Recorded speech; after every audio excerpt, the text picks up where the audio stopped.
Bonjour les amis, j'espère que vous allez bien. On se retrouve aujourd'hui pour une nouvelle vidéo où on va parler un peu du Cameroun. On va parler des inscriptions sur la liste électorale au Cameroun. On voit l'engouement actuellement qui est en train de se passer au Cameroun où tout le monde part pour s'inscrire sur la liste électorale. Et on en trouve également comment le pouvoir en place est en train d'utiliser des stratégies, des stratagèmes pour empêcher les gens d'aller s'inscrire. On a vu par exemple dans la commune de Suer, bien sûr au journal, là la commune à la mairie de Yaoundé 7e, où le maire exige des cartes de résidence et cela a été appuyé par le ministère de l'administration territoriale. Donc on est en train de voir déjà comment cet engouement de la population est en train de déranger le pouvoir en place, ce qui est normal. Ce qui est normal. Quand des gens sont au pouvoir, ils veulent rester. Donc quand on sent qu'il y a un gros engouement qui est derrière et que beaucoup de gens s'inscrivent et qu'on sait qu'on peut perdre l'élection devant, automatiquement, on trouve des voies et moyens pour empêcher ou bien pour limiter à ce que les Camerounais puissent s'inscrire sur les listes électorales. Mais malheureusement pour eux, aujourd'hui les Camerounais ont tous compris que le changement est pour très bientôt. Le changement arrive. Les peuples camerounais veulent voir autre chose. Le peuple camerounais veut également croire à de l'espoir. Quand ils voient ce qui se passe au Sénégal, quand ils voient ce qui se passe dans le Sahel, ils se disent pourquoi pas également chez nous. Vous savez, j'ai eu plusieurs discussions ici avec d'autres peuples de Guinée, même de l'Afrique centrale, qui disaient tantôt que l'Afrique centrale sont des peuples un peu différents de l'Afrique de l'Ouest, en parlant que les peuples par exemple sont différents de tous les Bantous de l'Afrique centrale. Je suis d'accord avec vous. Ok, c'est vrai, ce que vous dites n'est pas faux, totalement faux. Mais ce que vous oubliez, c'est que ce qui se passe ailleurs, ça se voit également dans d'autres pays africains. Donc ce qui s'est passé au Sénégal, n'oubliez pas que le Sénégal c'est un pays francophone, en tout cas c'est un pays qui parle français. Donc les pays d'Afrique centrale écoutent tout ce qui se passe au Sénégal. Donc d'ailleurs, quand les gens voient ce qui se passe au Sénégal, comment on peut renverser un pouvoir avec l'élection présidentielle en partant voter, même d'autres pays également comprennent qu'ils peuvent faire la même chose. Quand vous voyez par exemple aujourd'hui l'élection même qui se passe au Tchad, comment Masra et Déby, comment l'élection est difficile, c'est dur. Donc aujourd'hui les peuples ont compris que leur voix compte beaucoup. C'est pour ça que même ici en Europe, quand on est en train de demander les cartes de résidence pour les peuples, pour les Camerounais qui vont à l'étranger, ça pose problème parce que vous voyez que c'est toujours moins d'éliminer les Camerounais. Parce que pour prouver que tu es Camerounais, c'est quoi? Quand tu entres à l'ambassade du Cameroun, tu es au Cameroun. Donc même si moi je vis ici en Belgique, quand j'entre à l'ambassade du Cameroun, je suis au Cameroun. Donc on doit me prendre comme un Camerounais. Pourquoi me demander une carte de résidence quand je suis au Cameroun? Pas besoin. Donc vous voyez que même au Cameroun, c'était une commune, c'était une mairie demande la carte de résidence. Donc vous comprenez que moi quand je vois tout ça, je suis très content. Au contraire, vous allez vous dire peut-être que oui, c'est pas bien. Moi je suis content parce que ça se voit quand même que là, il y a de la panique, il y a de la peur. Et quand vous dites qu'il y a de la panique, il y a de la peur, cela signifie qu'ils ont compris que maintenant, les populations camerounaises ne se le seront plus faire. Les peuples camerounais maintenant vont se lever, ils vont aller voter. Moi personnellement, pour vous dire vrai, j'étais comme beaucoup de personnes qui ne votaient pas, qui disaient que non, moi je vais voter, ça sert à rien, je vais aller voter. Pourquoi? Mais vous voyez que aujourd'hui la donne a totalement changé.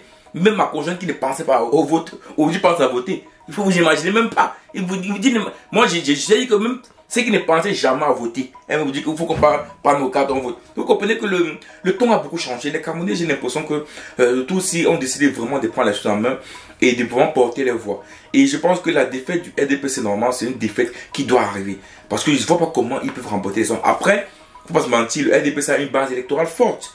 J'ai suivi tantôt dans une émission de télé au Cameroun, effectivement, que le RDPC a une base de votants de près de 2,5 millions. C'est quand même énorme. Ça veut dire quoi? Ça veut dire que si par exemple, on a 5-6 millions d'inscrits, c'est pas suffisant pour renverser le régime. Mais si aujourd'hui on a 10 millions, 11 millions, 12 millions de personnes inscrites sur les listes électorales, vous voyez ici à tantôt qu'il est possible donc de renverser le régime en place. Et laissez-moi vous dire que s'il y a beaucoup de populations inscrites, parce que les gens ne se rendent pas compte, si les peuples s'inscrivent, donc s'il y a par exemple 12 millions de personnes de Camerounais inscrites sur les listes électorales, même l'opposition va se mettre ensemble, même l'opposition qui est divisée, vont se mettre ensemble parce qu'ils ont compris que le RDPC, il y a une base électorale de 2,5 millions, en ayant 12 millions d'inscrits, supposons même que un quart ne vote pas, donc 3 millions ne votent pas, donc on a au moins 9 millions de votants.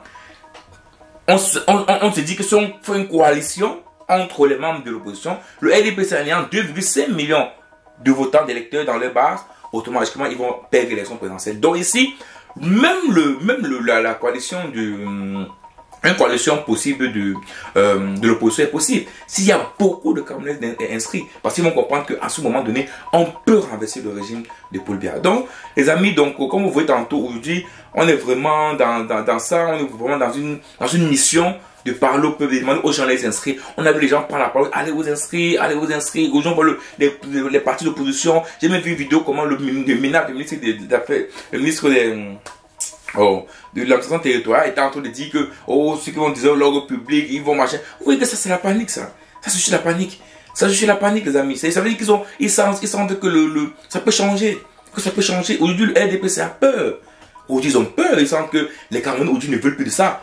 Les Camerounais ne veulent plus de ça. Du coup, aujourd'hui, tous les Camerounais vont aller voter. L'engouement est tellement fort. L'engouement à un niveau exceptionnel qu'aujourd'hui, on se rend compte que non.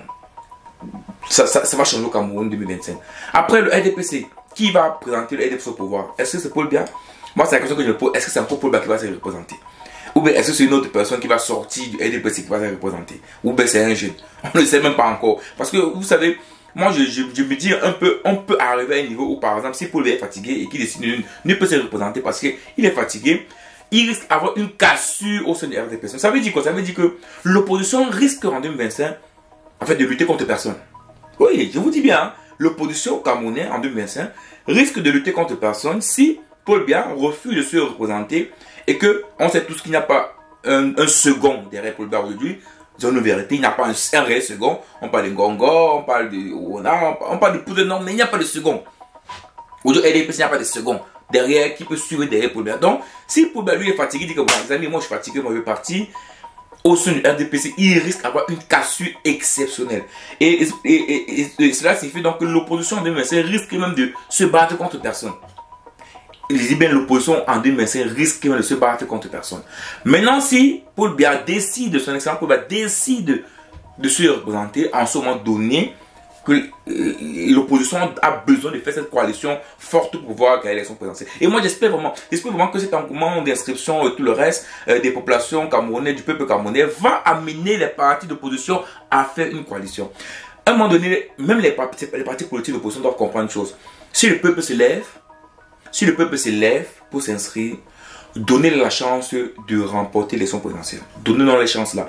Si le peuple se lève et s'inscrit massivement, vous les partis d'opposition, donnez la chance à ce que la voix du peuple compte réellement. Si vous êtes 7 de l'opposition, comment vous voulez qu'on répartisse nos votes? Pourquoi? Pourquoi voulez-vous qu'on répartisse nos votes? Trouvez un terrain d'entente. Dans tous les partis d'opposition, il y a toujours des endroits où on est totalement en désaccord, des partis où on est en accord. Trouvez cette coalition, trouvez ces compromis-là qui permettent que vous pouvez faire une coalition pour que, au cas où il y a 9 millions de votants, c'est qu'on ne disperse pas nos votes. Je pense que c'est le minimum que les Camerounais, que le peuple camerounais inscrit demanderont à l'opposition du Cameroun. C'est le minimum. C'est le minimum. Donc voilà, moi c'est ce que j'attends des partis politiques, en tout cas d'opposition. J'attends vraiment une coalition. Après, je m'en fous. Je fais des débats de Maurice Kamto, de Kaba Libi. Après, c'est les deux. Bon, moi, personnellement, au Cameroun, j'entends beaucoup plus Kamto et Kaba Libi. Après aussi, Joshua aussi. Bon, SDF qui est un peu mort, l'UPS qui est un peu mort. Mais je peux dire, une bonne coalition déjà entre Kaba Libi et quoi, Kamto. Que ce soit Kamto, que ce soit Kaba Libi, moi je m'en fous. Moi je veux un des deux. Un des deux, soit c'est Kaba Libi qui prend, soit c'est Kamto qui prend. En tout cas, il faut une coalition où on a au moins, où nos voix comptent pour une personne. Moi, c'est ce que j'attends en fait. Moi, c'est ce que j'aimerais et qu'enfin le Camerounais puisse enfin espérer au moins un changement au Cameroun. Espérer au moins un petit changement au Cameroun. C'est tout ce qu'on demande. Aujourd'hui, il ne faut pas se mentir. On voit comment les Camerounais tous veulent voyager. On voit comment les gens sont au Canada. Les gens... Vous savez, le gouvernement camerounais a beau dire que tout va bien au Cameroun, mais il suffit de voir comment la population vit, de voir comment les peuples fonctionnent pour comprendre les choses. Aujourd'hui, tout le monde veut aller au Canada, tout le monde veut aller en Europe, tout le monde veut faire l'aventure, tout le monde veut faire... Donc oui, tout ça sont les indices qui montrent que ça ne va pas au Cameroun. Vous aurez beau nous parler tout ce que vous voulez, mais tous ces indices montrent une fois de plus que le Cameroun, ça ne va pas. Le pays est pauvre, le pays ne va pas du tout. Donc arrêtez oui, c'est bien de parler ou des choses, mais dans la réalité des faits, on voit ce qui se passe au Cameroun. Donc il est temps vraiment que les Camerounais puissent porter leur voix pour qu'il y ait un réel changement au Cameroun. Et ce changement-là, c'est un changement pour tous. Parce que nous tous, on aura participé à ça. Nous tous, on aura mis notre main là-dessus. Nous tous, on aura donné notre voix.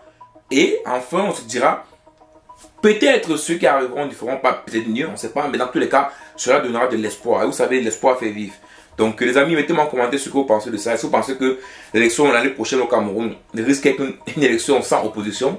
Donc en fait, pas sans opposition, mais sans réel parti au pouvoir. C'est-à-dire l'opposition risque de lutter contre personne parce que si Paul Biya ne se représente pas, il y aura une cassure au RDPC. Puis ça va aller dans tous les sens là-bas. Ou parce que non, le RDPC avec Paul Biya est assuré encore de gagner l'élection présidentielle, qui vont essayer, même s'il y a beaucoup d'engouement, même si l'opposition gagne l'élection, fait des mouvements politiques un peu comme au Gabon pour pouvoir rester au pouvoir. Dites-moi ça en commentaire et on se voit rapidement pour une prochaine vidéo. Ciao.